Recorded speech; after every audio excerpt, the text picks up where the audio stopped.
Hello everyone, আসসালামু আলাইকুম। আমি পলাশ আর আমার পরিবারের কয়েক সদস্য মিলে এবার যাচ্ছি কক্সবাজার।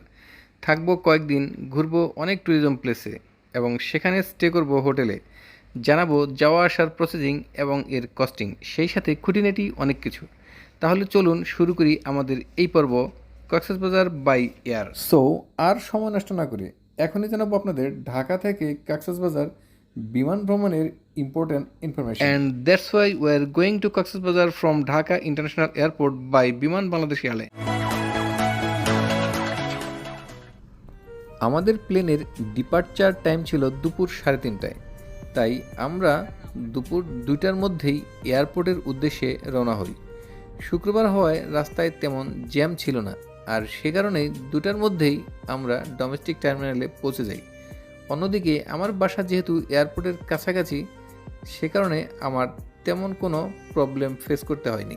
আর ঢাকার জ্যামের ব্যাপারে আসলে আগে থেকে প্রেডিক্ট করা যায় না, তাই আপনাদেরকে বলবো যারা ডোমেস্টিক টার্মিনাল ব্যবহার করতে চান তারা অবশ্যই 1 থেকে 1.5 ঘন্টা পূর্বে টার্মিনালে এসে পৌঁছাবেন, কারণ এখানে আসার পরেও আপনাকে কিছু অফিসিয়াল ফর্মালিটিস মেনটেন করতে হবে। ডোমেস্টিক টার্মিনালে ঢোকার ক্ষেত্রে প্রথমেই একটি সিকিউরিটি চেক হবে, যেখানে আপনার ব্যাগ এবং লাগেজগুলো চেকিংয়ে দিতে হবে। এরপর অপেক্ষার পালা, কখন আপনার এয়ারলাইন্সের কাউন্টার ওপেন হবে বোর্ডিংয়ের জন্য। যেহেতু আমাদের বিমান বাংলাদেশ এয়ারলাইন্সের ফ্লাইটটি বিকাল 3:30 PM, সো 2টার কিছুক্ষণ পরেই আমাদের কাউন্টারটি ওপেন হয়ে যায় এবং যথারীতি আমরা আমাদের অনলাইন টিকিটটি শো করে বোর্ডিং পাস কমপ্লিট করি। এর পরবর্তী গন্তব্য ডিপার্চার লাউঞ্জ। সেখানে প্রবেশের সময় আপনার হ্যান্ডব্যাগ, ঘড়ি, বেল্ট, চশমা, মোবাইল, সব ইভেন্ট জুতা সব কিছু খুলে আপনাকে ডিপার্চার লাউঞ্জে প্রবেশ করতে হবে। চেকিংয়ের পরে আবার সেগুলোকে ফেরত দেওয়া হবে। এই ডিপার্চার লাউঞ্জটি 2টি ভাগে বিভক্ত, নিচতলা এবং দোতলা। তাই আমরা চলন্ত সিঁড়ি ব্যবহার করে দোতলার এই ডিপার্চার লাউঞ্জে এসে বসলাম, যেখান থেকে সদ্য নির্মিত 3rd টার্মিনালের নয়নাভিরাম দৃশ্য দেখা যায় বিনামূল্যে। তাই আপনারা চাইলেও এখানে এসে বসতে পারেন। যাদের বিভিন্ন ব্যাংকের ক্রেডিট কার্ড রয়েছে তারা চলন্ত সিঁড়িতে এখানে এসে নির্দিষ্ট লাউঞ্জে গিয়ে ফ্রিতে খেয়ে নিতে পারেন।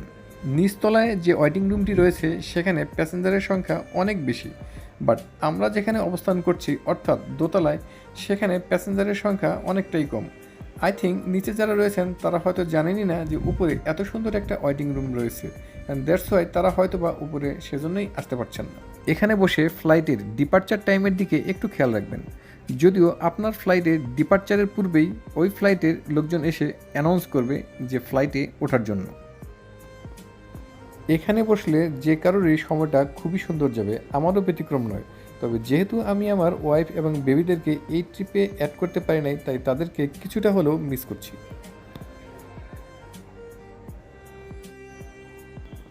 আর যদি ভিতরে এন্ট্রি নেওয়ার পরে আপনার সময় না কাটে, তাহলে চা, কফি কিংবা হালকা স্ন্যাক্স খেয়ে টাইম পাস করতে পারেন।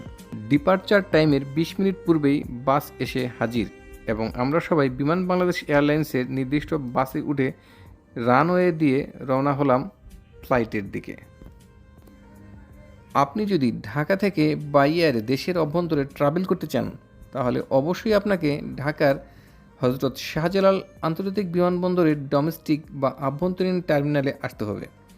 আর এই ডোমেস্টিক টার্মিনালটি হলো ইন্টারন্যাশনাল টার্মিনালের ঠিক দক্ষিণ পাশেই। দেশের অভ্যন্তরে ট্রাভেল করার জন্য বেশ কয়েকটি এয়ারলাইন্স রয়েছে, যেমন US Bangla airlines, air এস্ট্রা, Novo airlines এবং বিমান বাংলাদেশ এয়ারলাইন্স। এর মধ্যে বিমান বাংলাদেশ এয়ারলাইন্স বাংলাদেশ সরকারের একটি প্রতিষ্ঠান।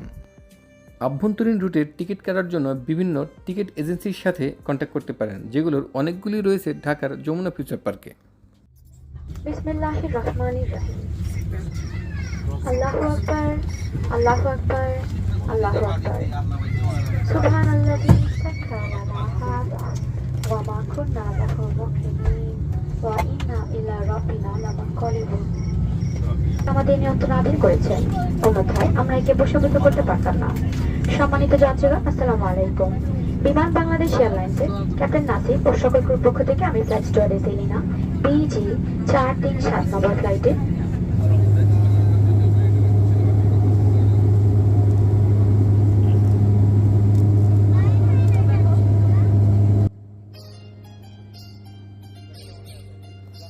ঢাকা ঢাকার যেসব রাস্তায় প্রতিনিয়ত চলাফেরা করি সে রাস্তাগুলি এখন দেখতে পাচ্ছি বিমান টেক অফ করার পরে বার্সাই ভিউতে। বিমানের উইন্ডো থেকে যে রাস্তাটি দেখা যাচ্ছে সেটি খিলক্ষেত কুড়িল ফ্লাইওভার, যার এক পাশে 300 ফিট, অন্য পাশে বসুন্ধরা আবাসিক এলাকা।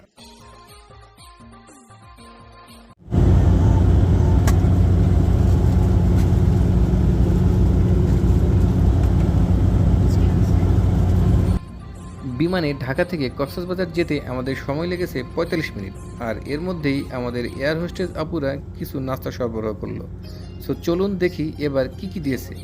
হ্যাঁ, এখানে দিয়েছে একটি স্যান্ডউইচ, একটি চকলেট, 2টি কেক এবং একটি ছোট ওয়াটার বোতল।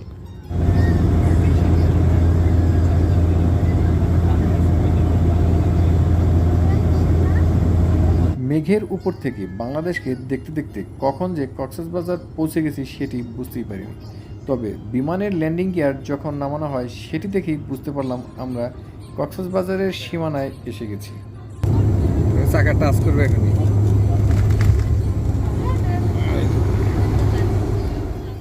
বিমানে ফ্লাই করে ঢাকা থেকে কক্সবাজার আসতে সময় লাগে অন অ্যান এভারেজ 45 মিনিটস, যেখানে বাই রোডে প্রায় 10 to 12 আওয়ার্স সময় প্রয়োজন। তাই অনেকেই স্বাচ্ছন্দ্যে ট্রাভেল করার জন্য আকাশপথকেই বেছে নিচ্ছেন। বিমানে উঠে সকালে কক্সবাজার গিয়ে সমুদ্র বিলাস করে আবার বিকালে ঢাকা ফেরা যায়। বিমানে ট্রাভেল করতে চাইলে ফার্স্ট অফ অল আপনার মাথায় যে বিষয়টি আসে তা হলো প্লেন ফেয়ার। পর্যটন মৌসুম কিংবা সময় ভেদে এ ভাড়া কম বেশি হয়, যেমন ফ্রাইডে স্যাটারডে কিংবা পাবলিক হলিডেতে এ ভাড়া বৃদ্ধি পায়। তবে মোস্ট অফ দ্য কেসেস বিমানের প্লেন ফেয়ার প্রায় 5,000-এর কাছাকাছি। এটি 4,500 থেকে 8,000-এর মধ্যে ভ্যারি করতে পারে।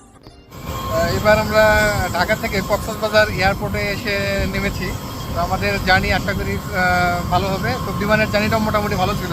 বাংলাদেশ বিমানের যে ফ্লাইটে আমরা ছিলাম, overall good, satisfied we are.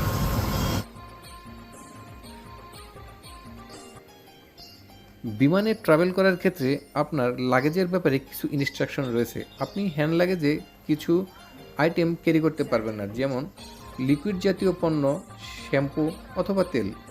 অন্যদিকে যে কোনো ধরনের মেটাল টুলস যেমন প্লায়ার্স, কেচি, ছুরি, নেল কাটার এই জাতীয়। তবে প্রয়োজন হলে এগুলো আপনার চেক ইন ব্যাগেজে ক্যারি করতে পারবেন। বাট চেক ইন ব্যাগেজের ম্যাক্সিমাম ওয়েট হবে 20 কেজি এবং হ্যান্ড ব্যাগেজের ম্যাক্সিমাম ওয়েট হবে 7 কেজি। কক্সবাজার বিমানবন্দরটি দ্বিতীয় বিশ্বযুদ্ধের সময় ব্রিটিশ গভর্নমেন্ট যুদ্ধে ব্যবহারের জন্য এটি নির্মাণ করেন। যুদ্ধ শেষে এটি বন্ধ করে দেওয়া হয়। এরপর 1956 সালে আবার চালু করা হয়। 1971-এর যুদ্ধে এটি ক্ষতিগ্রস্ত হলেও 72 সালে আবার রিকনস্ট্রাকশন করে পুনরায় চালু করা হয়। এই এয়ারপোর্টটিতে বিমান দুর্ঘটনার হিস্ট্রিও রয়েছে। 2014 সালের 20 জুলাই ইউনাইটেড এয়ারলাইন্সের বিমান অবতরণের পর সামনের ল্যান্ডিং গিয়ার ভেঙে যায় এবং ভাগ্যক্রমে সকল যাত্রী অক্ষত থাকে। ঢাকা শহরের জ্যাম ও কোলাহলকে কিছু সময়ের জন্য সাইডলাইনে রেখে আমরা পৌঁছে গেলাম বাংলাদেশের দক্ষিণ পূর্ব সীমান্তে মিয়ানমারের পাশে অবস্থিত চট্টগ্রাম বিভাগের একটি পর্যটন জেলা কক্সবাজারে। আর অপেক্ষা নয়, এবার রওনা দিলাম আমাদের হোটেলের দিকে। আমরা উঠব কক্সবাজারের সুন্দর একটি হোটেলে। আপনারা থাকবেন আমাদের সাথে। সেই সাথে আজকের পর্ব এখানেই শেষ করছি। দেখা হবে পরবর্তী পর্বে ইনশাল্লাহ।